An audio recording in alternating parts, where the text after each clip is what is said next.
Ce poste de garde du littoral m'apporte énormément moi, depuis de nombreuses années parce qu'il a permis en fait des interactions qu'on n'avait pas forcément identifiées au départ avec l'association. Depuis 3 ans, on travaille en accompagnement d'une grosse structure industrielle qui doit assurer la mise à l'arrêt d'un pipeline. Dans les années 70, il y a un pipeline qui a été construit entre le Verdon et Pauillac pour alimenter le Médoc et Bordeaux en pétrole. Le pipeline est devenu obsolète assez rapidement, il a tourné même pas une dizaine d'années. Et aujourd'hui, après 40 ans, le pipeline est toujours là, oublié de beaucoup de personnes.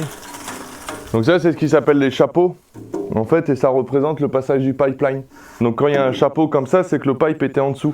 Et tu peux voir qu'il y en a beaucoup qui ont été enlevés, celui-là a été fauché à plusieurs reprises, enfin des fois, il est même plus perceptible. On assure en fait le respect par les entreprises qui interviennent sur ces chantiers des contraintes environnementales qui leur ont été données par les services de l'État. La loi française les oblige à le rendre inerte et à le sécuriser. Ça sur 75 km, entre le Verdon et Pauillac, le long de l'estuaire. Le pipeline appartient à Shell, qui est responsable de ce pipeline. Pour ça, Shell a sous-traité un bureau d'études et une boîte de TP. Et nous, en fait, ce bureau d'études nous a sous-traité pour pouvoir être les écologues. Donc notre but, c'est de les accompagner et de vérifier. Shell a une politique d'incidence zéro. Donc ils veulent vraiment qu'il n'y ait aucun incident, que ce soit un incident humain, un incident aussi environnemental. Donc ils sont très à l'écoute de ce qu'on peut leur dire. Et on est même agréablement surpris qu'ils prennent vraiment au pied de la lettre toutes les recommandations. Donc là, on arrive sur une zone qu'on appelle un bouchon hydraulique. Pour créer une discontinuité hydraulique, qui crée des bouchons de béton tous les kilomètres.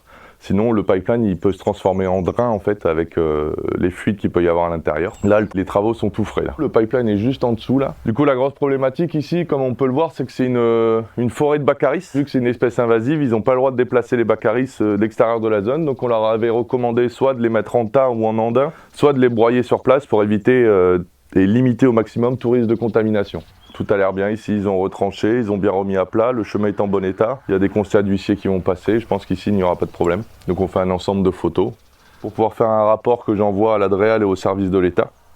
Et l'année prochaine, après une année, comme on ira voir sur un autre lieu, j'irai voir la reprise végétale et voir s'il n'y a aucune perturbation biologique avec l'implant d'une espèce invasive, qui peuvent s'implanter sur cette terre qui a été retournée et mise à nu. Là, on a un magnifique herbier à salicorne qui doit faire plus d'une centaine de mètres carrés.